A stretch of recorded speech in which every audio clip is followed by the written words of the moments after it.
This is not how economic subordination reveals itself. There are no declarations, no summit announcements, no headlines marking the transfer of industrial dependency from one nation to another. Power moves through infrastructure decisions made in silence, through supply routes that become irreplaceable before anyone notices they were being built, through the accumulation of dependencies so gradual that by the time they are recognized, reversal is no longer economically possible. Most people believe the relationship between the United States and Canada remains what it has always been, a dominant power and its compliant resource supplier, a continental arrangement where one nation extracts value and the other accepts terms. History suggests otherwise. Between 2017 and 2025, something fundamental changed in the economic architecture of North America, not through confrontation, not through sudden crisis, but through the systematic construction of supply chain positions that cannot be contested, cannot be replicated, and cannot be abandoned without triggering industrial collapse across multiple American sectors simultaneously. This is the story of how a country built a monopoly so quietly that the nation it now controls still believes itself to be in command. Let me be clear about what I mean by monopoly. I am not referring to market dominance that can be challenged through competition or bypassed through alternative suppliers. I am describing structural control over resources and logistics that have no substitute within any time frame that matters for economic planning. The distinction is critical. Market dominance can shift. Structural dependencies persist regardless of preference, regardless of policy, regardless of political will. Canada has secured the latter. The foundation was laid through geography that cannot be altered and resources that cannot be relocated. The Canadian Shield, that vast expanse of Precambrian rock covering nearly half the country, contains mineral concentrations that took billions of years to form and exist nowhere else in comparable density or accessibility. Lithium deposits in Quebec, nickel reserves in Manitoba, cobalt formations in Ontario, rare earth concentrations across the Northern Territories, graphite reserves of unusual purity, copper deposits adjacent to existing infrastructure. These are not ordinary mining opportunities. These are the material requirements for every technology that will define the next 50 years of industrial civilization. Battery systems, electric motors, advanced electronics, renewable energy infrastructure, defense systems that depend on rare earth magnets and high-capacity energy storage. The United States has based its economic future on technologies that cannot function without materials concentrated in Canadian territory. This dependency was not forced upon America. It emerged from decades of strategic choices. The decision to offshore heavy industry, the assumption that global supply chains would remain politically neutral, the belief that critical materials could always be purchased from whoever offered the lowest price. China understood the implications of these choices before Western governments did. Between 1990 and 2020, China systematically acquired control over the processing infrastructure for critical minerals, not the mining, the processing, the transformation of raw ore into refined materials that manufacturers actually use. By 2020, China controlled between 60 and 90% of global processing capacity for most critical minerals, depending on the specific material. This was not achieved through superior geology. It was achieved through patient investment in the industrial infrastructure that sits between extraction and manufacturing. The United States recognized this dependency too late. When trade tensions escalated and technology competition intensified, American policymakers discovered that reshoring advanced manufacturing was impossible without access to processed critical minerals, and access required Chinese cooperation. This created what defense planners call a strategic vulnerability. The inability to sustain military production or economic competitiveness without depending on a potential adversary for essential inputs. The American response was predictable. Massive federal investment in domestic critical mineral development, partnerships with allied nations to create alternative supply chains, diplomatic pressure on countries with mineral resources to align their exports with American strategic interests. Canada was assumed to be the obvious solution, a friendly neighbor, a military ally, a country that had always structured its economy around American needs. But something had changed in how Canada approached resource development. The old pattern, extracting raw materials and shipping them south for processing, was not repeated. Instead, Canadian policymakers implemented requirements that companies extracting critical minerals must process a significant percentage domestically before export. 60% became the standard threshold. This seemingly technical regulatory detail fundamentally altered the economics of North American supply chains. Processing infrastructure cannot be built quickly. It requires specialized expertise, significant capital investment, and years of development time. More importantly, once processing facilities are constructed and integrated into supply chains, relocating them becomes economically irrational. The costs of building equivalent facilities elsewhere, the disruption to production during transition, the time required to achieve operational efficiency, all of these factors lock in existing supply chain relationships for decades. By requiring domestic processing, Canada transformed itself from a raw material supplier into an irreplaceable supply chain node. American manufacturers cannot bypass Canadian processors without building entirely new infrastructure. And the economics of doing so become less favorable as Canadian facilities scale up and achieve cost efficiencies. This is where the monopoly emerges, not from controlling resources alone, but from controlling the only economically viable path between resources and manufacturing. The infrastructure component extends beyond processing facilities. Canada has systematically invested in transportation networks that create additional dependencies. The Port of Churchill, once dismissed as a regional freight terminal for grain exports, has been transformed into a strategic Arctic gateway. Federal and provincial governments invested billions in upgrading rail connections, expanding port capacity, and extending the operational season. The geometry matters. Shipping routes through Churchill to European and Asian markets are thousands of kilometers shorter than traditional routes through American ports or the St. Lawrence Seaway. For bulk commodities, where transportation costs determine competitiveness, this distance advantage is decisive. Canadian grain now reaches European markets 12 days faster than American grain shipped through Gulf Coast ports. Canadian potash, where Canada controls nearly half of global reserves, moves to Asian buyers through routes that American producers cannot match economically. The Hudson Bay Railway, that single line of steel running from Winnipeg to the Arctic coast, has become what logistics analysts call a strategic choke point, a transportation corridor that handles increasing volumes of trade while remaining under unilateral Canadian control. American agricultural exporters have begun using Churchill for shipments to Europe because the cost savings outweigh the complications of routing through Canadian infrastructure.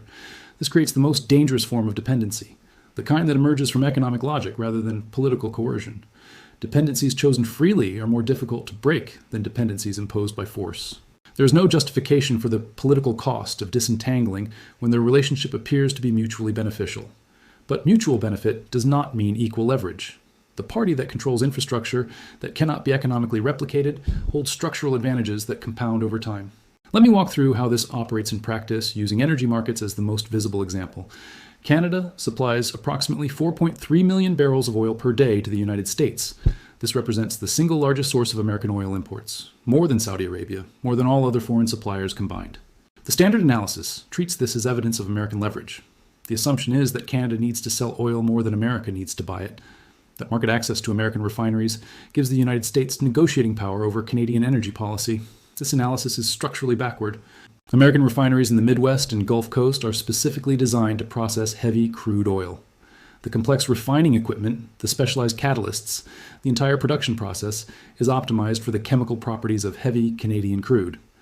American shale production generates light crude oil with completely different characteristics. These refineries cannot efficiently process domestic shale oil without extensive retooling that would cost tens of billions of dollars and require years to complete. Canadian heavy crude is not replaceable in any time frame that matters for refinery economics or fuel supply stability. The refineries depend on Canadian oil regardless of price, regardless of diplomatic relations, regardless of political preferences. This is the definition of structural dependency, when alternatives do not exist within the planning horizon that determines business decisions. The energy relationship reveals another dimension of Canadian supply chain positioning: processing capacity. Between 2020 and 2024, Canadian companies accelerated investment in upgrading facilities that transform raw bitumen into refined petroleum products. These upgraders reduce the volume of raw crude that must be exported while increasing the value of energy exports. More importantly, they position Canada to export refined products directly to global markets, reducing dependence on American refinery access. Early indicators from industry reports suggest that by 2028, Canadian upgrading capacity could process enough bitumen domestically to supply Asian markets with refined products, while maintaining current export volumes to American refineries. This would fundamentally alter energy leverage in North America. The United States would remain dependent on Canadian heavy crude for refinery operations, but Canada would have alternative markets for refined products that reduce dependency on American demand, asymmetric dependency. One party needs the relationship, the other party has options. The pattern repeats across multiple sectors with remarkable consistency. Aluminum production. Canada possesses some of the lowest cost hydroelectric power in the world, combined with established aluminum smelting infrastructure. American aluminum imports from Canada have increased by 34% since 2020, according to trade data. Softwood lumber. American home building cannot meet demand without Canadian lumber imports. Every attempt to restrict these imports through tariffs has resulted in higher housing costs and construction delays. Potash fertilizer. Canada controls 47% of global reserves. American agricultural productivity depends on Canadian potash. Domestic production supplies less than 20% of consumption. Medical isotopes. Canada produces the majority used in diagnostic imaging across North America. American hospitals depend on this supply for cancer diagnosis and cardiac imaging. There is no reserve capacity, no alternative supplier. Aluminum. Canadian hydroelectric advantages make production costs unmatched. American manufacturers depend on Canadian aluminum for aircraft, automotive, and defense applications. Each dependency operates through the same mechanism. Essential inputs with no economically viable alternative within timeframes that matter for industrial planning. Let me be clear about what these dependencies mean in practical terms. They do not mean Canada can dictate American policy through supply disruptions. That is not how structural leverage operates between integrated economies. The leverage emerges through the removal of alternatives, when every option except continued cooperation imposes costs that political systems cannot sustain. American policymakers who consider restrictive trade measures against Canada must calculate immediate consequences. Higher gasoline prices, construction delays, agricultural production declines, hospital procedure cancellations. These are automatic consequences of disrupting supply chains that have no replacement capacity. The political cost makes aggressive trade policy toward Canada functionally impossible, not because Canada threatens retaliation, but because the American economy cannot absorb the self-inflicted damage. This is leverage that does not require exercise to be effective. The mere existence of dependency constrains the range of possible policies. The timing of this construction is significant. Between 2017 and 2025, while American political attention focused on China trade tensions, Middle East conflicts, and domestic polarization, Canadian governments and companies were building infrastructure that would define continental economic relationships for decades. The Port of Churchill upgrades, the critical mineral processing facilities, the pharmaceutical manufacturing expansion, the energy upgrading capacity. All of this was constructed during a period when American strategic focus was directed elsewhere. This is how power shifts occur in modern economics. Not through dramatic confrontations, but through infrastructure decisions that receive little attention until the dependencies they create become irreversible. The financial dimension reinforces these supply chain positions. Canadian pension funds have systematically acquired stakes in North American infrastructure that American commerce depends upon. Rail networks, port facilities, pipeline systems, energy distribution networks. When a Canadian pension fund owns substantial stakes in American rail infrastructure, decisions about capacity allocation are influenced by Canadian institutional interests. This is leverage that operates below the visibility threshold of political discourse, but affects the daily economics of American industry. The intellectual property dimension compounds these advantages. Canadian research institutions have developed specialized expertise in advanced mineral processing, cold climate engineering, remote logistics optimization, hydroelectric integration with industrial processes. American companies developing critical mineral projects or Arctic infrastructure must partner with Canadian firms that possess the necessary expertise. This creates additional dependencies where American economic activities require Canadian technological inputs. The Indigenous partnership model that Canada has developed creates supply chain stability that competitors cannot easily match. Projects developed with genuine Indigenous community participation face fewer legal challenges and operational disruptions.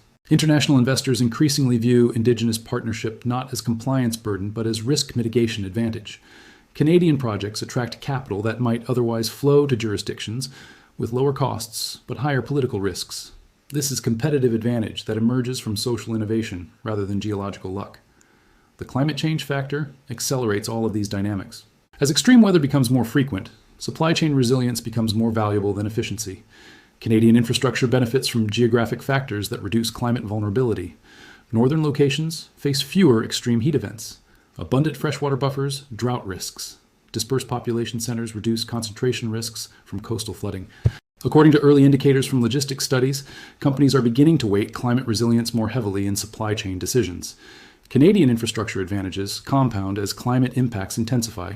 Canada is one of 5 countries globally that produces significantly more food than it consumes. American agricultural productivity depends on inputs where Canadian supply plays the critical role.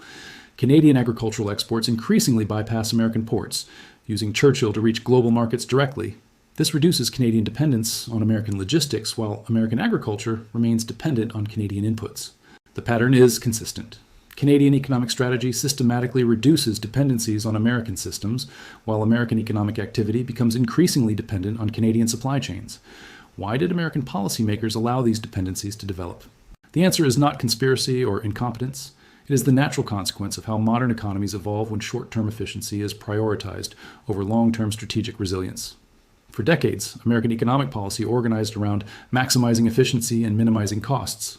These decisions made sense within quarterly earnings cycles and election timeframes. The long-term strategic costs were invisible until the dependencies had already been established. By the time recognition arrived, the economic cost of reversing course had become prohibitive. Canada exploited this structural weakness not through aggression, but through patience. By building infrastructure systematically while American attention was focused elsewhere. By creating dependencies gradually enough that no single step triggered strategic alarm. This is how economically integrated neighbors shift power balances without confrontation, through accumulation rather than conquest, through the quiet construction of positions that become irreversible before they are recognized as strategic. The Defense Production Act expansion reveals how complete this repositioning has become. The United States now funds Canadian supply chain development because American defense production cannot function without Canadian inputs. The dominant military power depends on the junior partner for materials essential for weapons production. The junior partner receives funding to build infrastructure that increases the dominant partner's dependency. Once established, it becomes self-reinforcing. The economic weapon that Canada has built is not one that threatens dramatic damage through use. It is a weapon that constrains options and limits alternatives without requiring activation. American policymakers cannot pursue aggressive trade measures against Canada without triggering immediate economic damage. The threat comes from the automatic consequences of disrupting supply chains that have no replacement capacity. This is leverage that operates continuously simply by existing. No announcement necessary, no exercise required. The annexation rhetoric that emerged in American political discourse during 2025 reveals the psychological dimension of this power shift. When a larger power begins talking about absorbing a smaller neighbor, it often signals recognition that the relationship has evolved in ways that threaten the larger power's autonomy. The rhetoric appears aggressive. The motivation is defensive. The desire to regain control over systems that have become essential but are no longer reliably subordinate. But rhetoric cannot alter infrastructure realities. Canadian processing facilities do not relocate because American politicians issue statements. The mathematical reality persists regardless of diplomatic tone.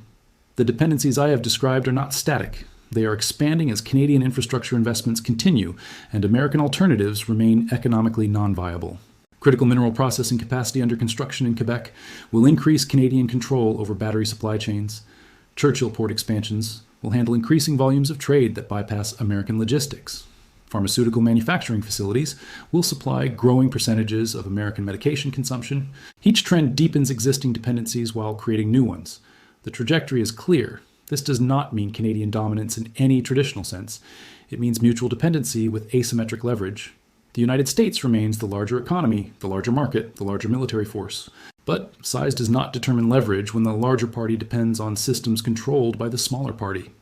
The smaller party gains influence disproportionate to traditional measures of power, the ability to constrain options, the capacity to make certain policies economically impossible. Canada achieved this position through strategic patience and systematic infrastructure development. The United States faces this position because efficiency was prioritized over resilience, because short-term thinking dominated long-term strategy, because the assumption that allies would remain indefinitely compliant prevented recognition of shifting dependencies. The correction of these strategic oversights would require decades and resources on a scale that current American political systems appear unable to mobilize, which means the dependencies will persist, which means the leverage continues to compound. This is not temporary. This is structural. History does not reverse because it is misunderstood. Infrastructure does not relocate because dependencies become politically awkward. Supply chains do not redesign themselves because the distribution of leverage has shifted in uncomfortable directions. The monopoly exists. The dependencies are real. The constraints operate continuously. By the time this is fully acknowledged in American strategic planning, it will already be normalized in North American economic relations. The asymmetry will simply be how the continental economy functions. Expected, accommodated, permanent. The quiet transfer of industrial leverage from the larger power to its northern neighbor is not a crisis. It is a reordering. And reorderings, once established through infrastructure that cannot be economically replaced, do not reverse within any time frame that matters for the people and institutions that must operate within them. This is where we are. This is what happened while attention was focused on more visible conflicts. This is the foundation of North American economics for whatever comes next. The supply chain monopoly America cannot break was not built through confrontation. It was built through the patient accumulation of positions that become irreversible before they are recognized as decisive.